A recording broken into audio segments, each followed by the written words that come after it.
Class 12 के प्रकाश विद्युत प्रभाव या विकिरण तथा द्रव्य की दैत्य प्रकृति का आप जो है कुछ चीज़ें स्पेशल देख रहे हैं, जैसे फोटो इलेक्ट्रॉन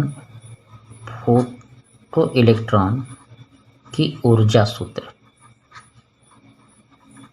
ये होता है E बराबर, या गतिज ऊर्जा सूत्र भी कह सकते हैं, 12mv मैक्स स्क्वायर, या E भी 0। यहाँ पे V0 जो आपका है ये है स्तंभ, ठीक है, इसको कहते हैं निरोधी विभव, ठीक है, हो गया। ये इलेक्ट्रॉन को त्वरित कर रहे हैं। दूसरा है प्रकाश विद्युत प्रभाव का समीकरण, प्रभाव का आइंस्टीन विद्युत समीकरण। ये होता है E के बराबर h mu minus h mu 0, और भी लिख सकते हैं E के बराबर h c by lambda h c by lambda 0, ऐसा भी कर सकते हैं। आप ऐसा भी कर सकते हैं, h c कॉमन ले करके आप ऐसा भी बना सकते हैं, या 12mv स्क्वायर करके आप h म्यू माइनस म्यू 0 भी कह सकते हैं। यहाँ पे म्यू 0 दहली आवृत्ति है, यहाँ पे म्यू जो आपकी है ये प्रकाश की आवृत्ति है, ठीक है। उसके बाद है फोटान की ऊर्जा। फोटान की ऊर्जा का जो सूत्र है E बराबर h म्यू कह सकते हैं, या h c बाई लेमडा भी कह सकते हैं। फोटान का संवेग जो होगा, संवेग, ये आप P बराबर h म्यू बाई c भी कह सकते हैं, h बाई लेमडा भी कह सकते हैं। यह चीज़ में क्या है, प्लांक नियतांक, ठीक है। और भी कर सकते हैं, जैसे लेमडा आप लिखना चाहें, फोटान का तरंग दैर्घ्य अगर करना चाहें तो तरंग दैर्घ्य के लिए आप सूत्र लिख सकते हैं, लेमडा बराबर c बाई म्यू कर सकते हैं, या h बाई p भी कर सकते हैं। यहाँ पे जो p दिख रहा है वो संवेग है, ठीक है, म्यू आवृत्ति है, ठीक हो गया। अब डी ब्रोगली तरंग दैर्घ्य की बात करें, डी ब्रोगली तरंग दैर्घ्य है ना, तरंग दैर्घ्य की अगर हम बात करें तो लेमडा बराबर h बाई पी लिख सकते हैं, और h बाई एम भी कर सकते हैं। यहाँ m है कण का द्रव्यमान और v है उसका वेग, और ये है संवेग, और h तो आपको मालूम है प्लांक नियतांक है, ठीक है। एक और भी कर सकते हैं, कण की गतिज ऊर्जा के पद में अगर इसी का तरंग दैर्घ्य लिखना चाहें, इसी का, तो हम लिख सकते हैं h बाई √2m k, ठीक है। और अगर हम किसी इलेक्ट्रॉन के लिए लिखना चाहें, इलेक्ट्रॉन को v वोल्ट से त्वरित करके अगर सूत्र लिखना चाहें, तो हम लिख सकते हैं लेमडा बराबर h बाई √2mev, ठीक है। या हम इसको ऐसे भी कर सकते हैं 12.27 बट्टे में रूट भी एंगस्ट्रॉम। ये आपको समझ में आ गई होगी, है ना। तो एक और चीज़ जानते हैं, प्लांक नियतांक का 6.6 गुणे 10 के घात माइनस 34 जूल सेकेंड, ये लिख सकते हैं। 4 लिख सकते हैं, 3 × 10⁸ मीटर पर सेकेंड कर सकते हैं। इलेक्ट्रॉन का मास कर सकते हैं 9.8 × 10⁻31 kg। प्रोटॉन का मास कर सकते हैं आप 6.6 गुणे 10 के घात माइनस 27 kg। यही मान न्यूट्रॉन का भी होता है, न्यूट्रॉन का भी मास का यही मान होता है, ठीक है। इस तरह से आप इस चैप्टर में इतने सूत्र आप पढ़ते हैं, और इसी सूत्र पर हम आपको सवाल बताने वाले हैं जो आपको समझना भी है और ध्यान भी रखना है। पहला सवाल है आपका, एक समान चाल से चलते हुए प्रोटॉन और इलेक्ट्रॉन का डी ब्रोगली तरंग दैर्घ्य का अनुपात बताइए।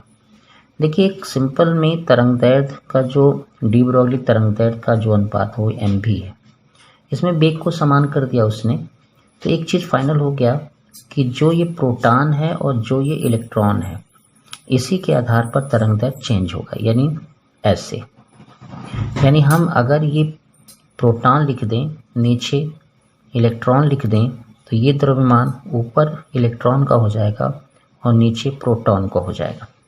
ठीक है, उसने लिखा है कि प्रोटॉन का द्रव्यमान इलेक्ट्रॉन के द्रव्यमान का इतनी गुना है। प्रोटॉन का द्रव्यमान इलेक्ट्रॉन के द्रव्यमान का गुना है। मतलब ये हुआ कि यहाँ पे 1840 हो जाएगा एमई, यानी एमई का एमपी का मान यानी प्रोटॉन का द्रव्यमान आपका 1840 इलेक्ट्रॉन के द्रव्यमान के बराबर होगा। तो आप इसको इलेक्ट्रॉन का द्रव्यमान कहेंगे, यानी काट देंगे तो आपका आंसर आ जाएगा लैम्डा ई बराबर 1/1840। ये अनुपात हो जाएगा आपका। ठीक है, ये संबंध हो जाएगा। दूसरे सवाल में हम लोग जो देख रहे हैं इसमें ये लिखा है कि प्रोटॉन और अल्फा कण डी ब्रोगली तरंगदैर्घ्य समान हो, यानी तरंगदैर्घ्य को उसने समान कर दिया। ठीक है, तो तरंगदैर्घ्य को समान कर दिया तो उनकी चालों का अनुपात क्या होगा। फिर उसी तरह का सूत्र अगर हम यूज कर रहे हैं h/mv करके, तो तरंगदैर्घ्य समान हो गया तो हमको उसके चाल का अनुपात बताना। ये समान हो गया तो इन दोनों का संबंध क्या होगा, m प्रोपोर्शनल 1/v होगा। ठीक है, m प्रोपोर्शनल क्या होगा, v होगा। ठीक है, तो इस स्थिति में अगर हम देखें तो द्रव्यमान तरंगदैर्घ्य को समान करने का मतलब हो गया कि आपका mv का मान समान हो गया। तो हम ये भी कह सकते हैं कि m अल्फा कण, m proton, m v proton यानी द्रव्यमान प्रोटॉन का बराबर हो जाएगा m अल्फा का और v अल्फा का। ठीक है, अब हमें किसका अनुपात चाहिए आपको, उनकी चालों का, यानी प्रोटॉन पहले होना चाहिए और ये आपका बाद में होना चाहिए अल्फा का। तो ये m अल्फा बटे हो जाएगा m प्रोटॉन। ठीक है, यहाँ देखिए m अल्फा का मान दिया है 5/4 प्रोटॉन के बराबर, तो हम इसको ऐसे लिखेंगे तो ये कैंसिल हो जाएगा। तो प्रोटॉन का वेग और अल्फा कण का वेग का अनुपात हो जाएगा 4/1। ये प्रूफ हो गया आपका। ठीक है, ये हल हो गया। अब इसमें देखिए लिखा है कि 0.3 किलोमीटर पर सेकेंड के चाल से, यानी भी हो गया 0.3 किलोमीटर पर सेकेंड। किलोमीटर तो कभी यूज ही नहीं होता, तो हम इसको मीटर में चेंज करेंगे तो 1000 किलोमीटर पर सेकेंड, मीटर पर सेकेंड लिख सकते हैं। अब इसमें हमें क्या बताना, तरंगदैर्घ्य बताना है। तो लैम्डा बराबर हमारा हो जाएगा h/mv। ठीक है, अब h का मतलब 6.6 10⁻⁻34 ये मान होता है इसका h का। नीचे वाला हो जाएगा इलेक्ट्रॉन का द्रव्यमान, और इलेक्ट्रॉन का द्रव्यमान होता है 9.1 × 10⁻31 kg। तो हम यहाँ पे 9.1 × 10⁻31 kg लिख सकते हैं। v का मान हम लिख लेंगे, कितना हो जाएगा ये 300 किलोमीटर पर सेकेंड, 300 लिख देते हैं। अब यही हल करना है आपको। ठीक है, तो लैम्डा बराबर h/mv ये करते हैं। तो यहाँ पे ये बराबर अंक पे दशमलव है, इसको चाहे तो हटा लें, इसको 9 ही रखिए। क्या करना है, 9 रखिए या 90 रख लीजिए, 90 रख देते हैं। 10 के घात -34, तो ये 10 के घात 31 ऊपर चला गया, नीचे बच रहा है 300। ठीक है, तो थोड़ा और हल कर देंगे तो क्या मिल जाएगा आपको, 3 से इसको काट दीजिए, 3 दूना 6 हो गया। ठीक है, तो ये हो जाएगा 22/90। ठीक है, और 10 के घात -34 हो गया, ये 34 हो गया। ये 2 शून्य है आपका, तो यहाँ पे 2 शून्य और बढ़ गया। ठीक है, और 10 के घात 31।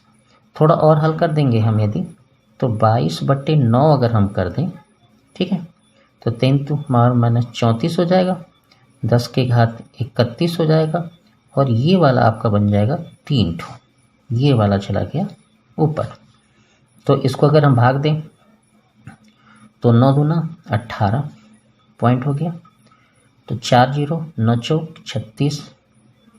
ठीक है, ठीक है ना, 9 दूना 18, 4 बचेगा, फिर 9 चौके 36, फिर आपको कितना बचेगा, ठीक है 22, ये 22 हुआ था आपका 20, तो यहाँ 9 दूना 18 जब हम किए थे तो 4 जीरो किए थे, फिर 36 आया, फिर 4 जीरो आ रहा है आपका। तो यानी इस तरह से बढ़ता जाएगा। यहाँ पे पावर देखते हैं, तो इसमें से अगर घटाएंगे तो ये 3 और 3 6 आ जाएगा। तो लैम्डा हो जाएगा इतना मीटर। अगर आप आंसर देना चाहते हैं एंगस्ट्रॉम में तो 24 ऐसे कर लीजिए, 10⁻⁻10 हो जाएगा और लैम्डा का मान हो जाएगा 24 इतना एंगस्ट्रॉम। ये भी क्लियर हो गया होगा आपको। एक सवाल और देखते हैं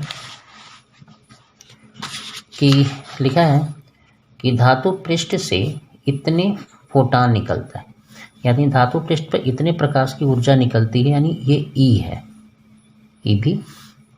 फिर उत्सर्जित प्रकाश का निरोधी भी वो इतना है, जो फोटॉन निकल रहा है प्रकाश इलेक्ट्रॉन उसका निरोधी भी वो है, मतलब हम ई के का मान लिख सकते हैं ई भी करके, यानी 3.5 इलेक्ट्रॉन वोल्ट। ठीक है, ये भी कर सकते हैं हम लोग।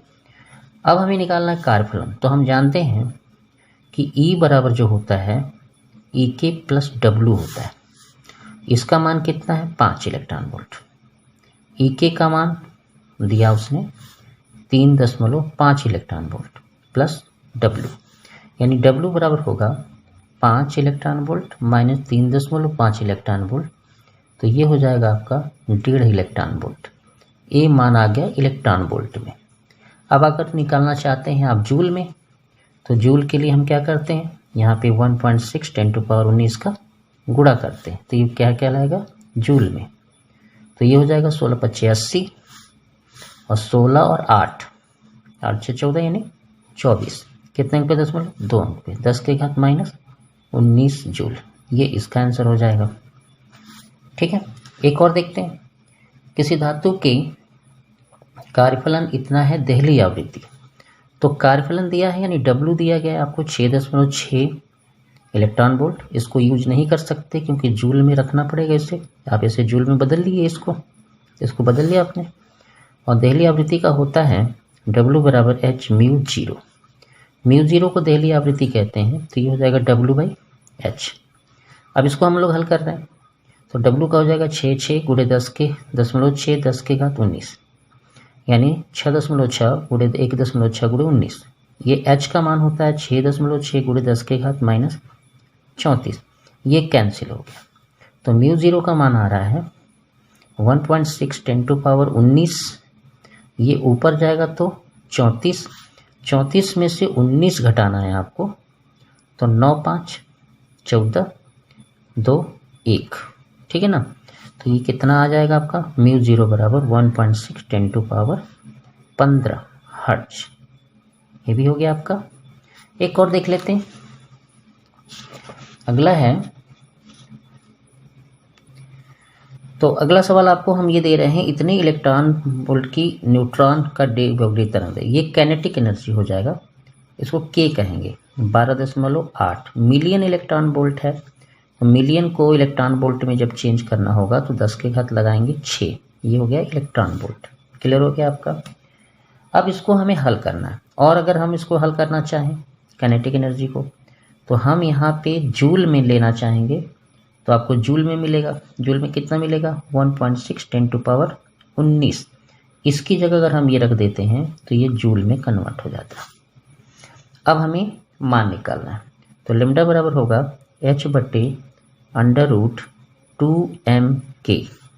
कौन है ये न्यूट्रॉन। न्यूट्रॉन का द्रव्यमान कितना, इतना। तो लैम्डा बराबर होगा h का मान रख लीजिए 10 के घात -34, 2 अंदर हो जाएगा, गुणे m हो गया आपका 1.6 10⁻27। और आपका बचा k का मान, k हो जाएगा 12 8 1.6, और ये दोनों को अगर जोड़ देंगे तो 10 के घात 13। घटा लेंगे इसको, इंटर में है तो इतना तो चलेगा ही। तो अब इसमें थोड़ा सा मेहनत करना पड़ेगा आपको, तो 6.6 10 के घात -34, थोड़ा सा ये 27 और ये आपका कितना है 13।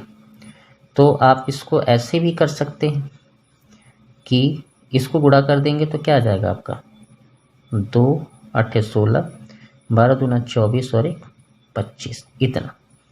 और ये हो जाएगा 10 के घात 7 3 10 40, ये 40 हो जाएगा। अब आया 1.6 और 1.6, रूट से बाहर अगर हम निकाल रहे हैं इसको तो 6.6 10 के घात -34 होगा। नीचे आते हैं 1.6 बाहर निकलेगा, इसको करेंगे तो 5.2 बाहर निकलेगा और 10 के घात -20 ये आएगा। तो सब मिलाकर के हमारा आएगा इसमें, इसको अगर हम काटना चाहें तो काट लें, 16 चौके 64 कटेगा 4.1 के करीब, तो 4.1 बटे 5.2 पूरे 10 के घात माइनस करेंगे, ये ऊपर जाएगा तो बचेगा 14। ठीक है,